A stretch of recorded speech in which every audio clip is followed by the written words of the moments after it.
Dis si tu veux 3 trésors à saisir. Le premier, rapporté par l'imam Al-Hakim. Le prophète alayhi salatu wassalam nous dit: toute personne qui récite Souratul Kahf, la caverne, le jour du vendredi, se verra éclairée par une lumière jusqu'au vendredi suivant. Ne te prive pas de la lumière d'Allah subhanahu wa ta'ala.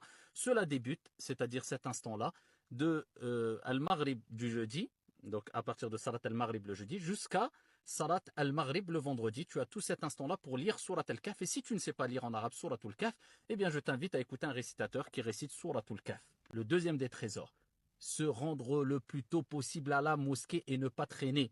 Le prophète Ali Afdalus Salat wa Askat Taslim, il nous rapporte qu'aux portes de chaque mosquée, il y a des anges qui notent le nom de chaque personne qui rentre dans la mosquée. Et une fois que l'imam prend position, s'assoit, eh bien les anges plient les feuillets et rentre dans la mosquée pour prendre place, s'asseoir et écouter le prêche. Donc rends-toi le plus tôt possible à la mosquée, d'autant plus qu'il y a un hadith extraordinaire rapporté par Ibn Majah et d'autres. Le prophète alayhi salatu wassalam a dit: toute personne qui fait les grandes ablutions, al-ghusl, ce qui est recommandé, une sunna chez la majorité des gens de science, certains savants considèrent que c'est obligatoire pour celui qui se rend à la mosquée. Toute personne qui fait les grandes ablutions le jour du vendredi, puis se rend tôt à la mosquée, dans le premier temps, qui se rend très tôt à la mosquée, qui s'approche au mieux, au plus de l'imam, qui s'est rendu à la mosquée sans prendre sa monture si cela est possible, c'est-à-dire qui est parti à la mosquée en marchant, qui n'a commis aucune futilité, il est resté concentré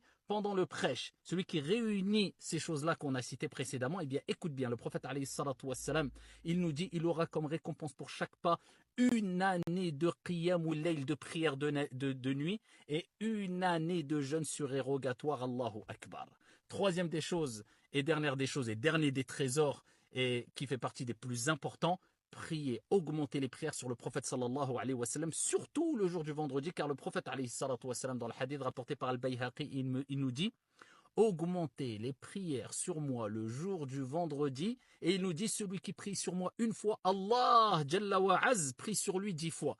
Qu'est-ce que la prière d'Allah sur le prophète alayhi salatu wa sallam? Les savants ont dit, c'est soit la miséricorde, on implore Allah Azza wa Jal de couvrir de sa miséricorde le prophète alayhi salatu wa sallam, et d'autres ont dit, comme Abu al-Aliya, on demande à Allah de faire l'éloge du prophète alayhi salatu wa sallam auprès des nobles anges dans les cieux. Donc on dit Allahumma salli wa sallim ala Muhammad. Oh Allah, prie et accorde le salut au prophète